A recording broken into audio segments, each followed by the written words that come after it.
അപ്പോൾ ഇന്ന് കുമ്പിളപ്പം കഴിക്കാൻ ഒരു കൊതി തോന്നിയിട്ട് അതെടുക്കാൻ പോയ ഞാനാണ് കേട്ടോ. പോയ പോലെ ഞാൻ തിരിച്ചു പോന്നു കേട്ടോ. വേറെ ഒന്നും കൊണ്ടല്ല, ഇനി ഈ കുമ്പിളല പറിക്കണം. പറിച്ച് കഴിയുമ്പോഴത്തേക്ക് നമ്മളൊരു വഴിയാവും അല്ലേ. പിന്നെ ഇത് കഴുകിയെടുക്കണമെങ്കിൽ അതിലും വലിയൊരു ചടങ്ങാണ്.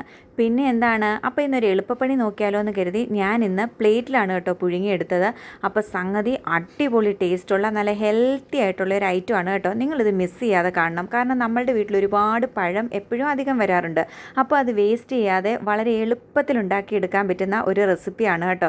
അപ്പോൾ സംഗതി ഇത്രയേ ഉള്ളൂ. പ്ലേറ്റിൽ എണ്ണ തടവി മാവ് അങ്ങോട്ട് കോരി ഒഴിച്ചു. മാവിന് ഞാൻ എടുത്ത ഐറ്റംസ് എന്താണെന്ന് നിങ്ങൾക്ക് അറിയണമായിരിക്കുമല്ലോ.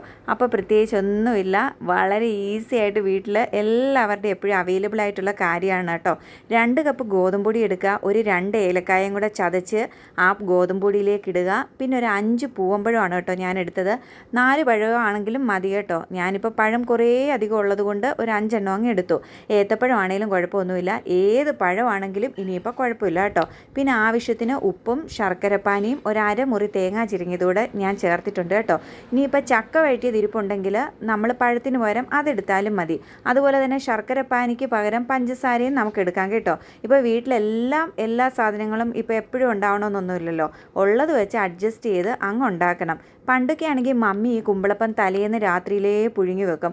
അപ്പോൾ തലേന്ന് രാത്രിയിലും നമ്മൾ കഴിക്കും, പിറ്റേ ദിവസം രാവിലെ എണീറ്റ് കഴിക്കുമ്പോൾ അതിൻ്റെ ടേസ്റ്റ്, നമ്മളുടെ ആ വഴനയിലയുടെ ടേസ്റ്റ് അപ്പത്തിലേക്കൊക്കെ പിടിച്ച് നല്ല സ്വാദായിരിക്കും അല്ലേ.